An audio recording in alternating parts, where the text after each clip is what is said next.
ఆంధ్రప్రదేశ్ లో గత కొన్ని రోజులుగా తీవ్ర సంచలనం సృష్టిస్తోన్న సాయి కృష్ణ కేసు ఇప్పుడు సరికొత్త మలుపులు తిరుగుతోంది. అసలు సాయి కృష్ణ అనే సామాన్య వ్యక్తికి ఏం జరిగింది? చట్టాన్ని కాపాడాల్సిన పోలీసులే ఇక్కడ నేరస్తులుగా మారారా? ఈ కేసును దర్యాప్తు చేయడానికి ప్రభుత్వం వేసిన సిట్ నిజంగానే నిజాలను బయట పెడుతుందా, లేక పెద్ద తలకాయలను కాపాడడానికి వేసిన ముసుగా? సాక్షి టీవీ ప్రత్యేక డిబేట్ లో ప్రముఖ విశ్లేషకులు లేవనెత్తిన సంచలన నిజాలు, ఈ కేసు వెనుక ఉన్న ల్యాండ్ మాఫియా రాజకీయ కోణాలను ఈ వీడియోలో క్లియర్ గా విశ్లేషించుకుందాం. వీడియోని ఎక్కడా స్కిప్ చేయకుండా చివరి వరకు చూడండి. ఈ కేసులో ప్రజల కళ్లు గప్పడానికి ప్రభుత్వం సిట్ ఏర్పాటు చేసింది. అయితే ఈ సిట్ దర్యాప్తు అనేది కేవలం ఒక కాలయాపన డ్రామా మాత్రమే అని విశ్లేషకుడు రామ్ నాథ్ గారు స్పష్టం చేస్తున్నారు. జూన్ 29వ తేదీన హైకోర్టులో ఈ కేసుపై కీలకమైన విచారణ ఉంది.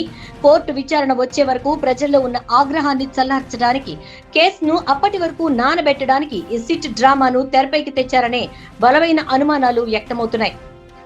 ఒకవేళ ఇది కేవలం ఒక సర్కిల్ ఇన్స్పెక్టర్ స్థాయిలోనే జరిగిన తప్పైతే దీనికోసం ప్రత్యేకంగా సిట్ వేయాల్సిన అవసరమేముంది?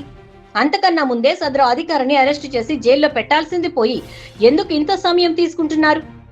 ఈ కేసులో అసలు భయంకరమైన నిజమేంటంటే, సాయి కృష్ణ అనే వ్యక్తిని పోలీసులు ఏదో సాధారణంగా స్టేషన్ కు తీసుకెళ్లి 4 దెబ్బలు కొడితే అతడు చనిపోలేదు.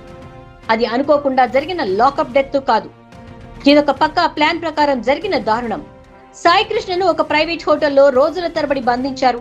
3rd డిగ్రీని ఉపయోగించి క్రూరంగా చిత్రహింసలు పెట్టారు. ఆ దెబ్బలకు సాయి కృష్ణ 2 కిడ్నీలు పూర్తిగా దెబ్బతిన్నాయి. పరిస్థితి విషమించడంతో రహస్యంగా 2-3 ప్రైవేట్ ఆసుపత్రులకు తిప్పారు.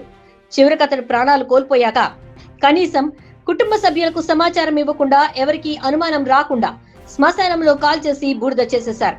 ఇంతకంటే ఘోరం ఎక్కడైనా ఉంటుందా? ఇంత ఘోరమైన అరాచకం జరిగితే చట్టాన్ని, న్యాయాన్ని ప్రశ్నించాల్సిన కొన్ని అధికార పక్ష అనుకూల మీడియా సంస్థలు ఏం చేస్తున్నాయో తెలుసా? నిందితుడైన సిఐ నాగరాజును ఒక హీరోలా ప్రొజెక్ట్ చేస్తున్నాయి. అతడి ఇంటి ముందు కొంతమంది మహిళలు యువతను నిలబెట్టి "We stand with నాగరాజు" అంటూ స్లోగన్స్ ఇప్పిస్తున్నాయి. ఆ సిఐ సొంత డబ్బులతో సీసీ కెమెరాలు పెట్టించాడని, సమాజం కోసం ఎంతో మంచి చేశాడని స్టోరీలు రాస్తున్నారు. ఇక్కడ విశ్లేషకులు ప్రశ్నిస్తోంది ఒక్కటే: ఒక వ్యక్తి 100 కోట్లు దానం చేసి 100 మంచి పనులు చేసినంత మాత్రాన ఒక సామాన్యుడిని ప్రైవేట్ హోటల్లో బంధించి చంపేసి బూడిద చేసే హక్కు అతనికి ఎవరిచ్చారు? మీడియా బాధితుడి వైపు నిలబడాలా, లేక హంతకుడి భజన చెయ్యాలా? ఒక సాధారణ సిఐ ఇంత పెద్ద సాహసం స్వయంగా చెయ్యలేడు. వ్యవస్థ మొత్తం అతని వెనుక నిలబడుతోంది అంటే దాని వెనుక పెద్ద తిమింగలాలు ఉన్నాయి. సాక్షి పత్రిక కథన ప్రకారం ఈ మొత్తం వ్యవహారం వెనుక ఒక అధికార పార్టీ ఎంపీ, అలాగే ఒక పోలీస్ ఉన్నతాధికారి ఉన్నట్లు తెలుస్తోంది. ఒక వివాదాస్పద ల్యాండ్ డీల్ సెటిల్మెంట్ కోసం ఈ సాయి కృష్ణ అనే వ్యక్తిని టార్గెట్ చేశారు. ఆ పెద్ద తలకాయల ఆదేశాల మేరకే సిఐ నాగరాజు రంగంలోకి దిగి ఈ ఘాతుకానికి పాల్పడ్డాడు. ఇప్పుడు ఆ ఎంపీ పేరు బయటకు వస్తే ప్రభుత్వం పరువు పోతుందని, అందుకే మీడియాను, పోలీసులను రంగంలోకి దించి కేసును కప్పిపుచ్చే ప్రయత్నం చేస్తున్నారు. డిప్యూటీ సీఎం హోదాలో ఉన్న వ్యక్తులు కూడా ఒక క్రిమినల్ చనిపోతే నన్ను పరామర్శించమంటారా అని బాధ్యతారాహిత్యంగా మాట్లాడటం ఈ వ్యవస్థ పతనానికి అద్దం పడుతోంది. రాష్ట్ర పోలీసుల పరిధిలో ఉన్న సిట్ వల్ల ఈ కేసులో అస్సలు న్యాయం జరగదు.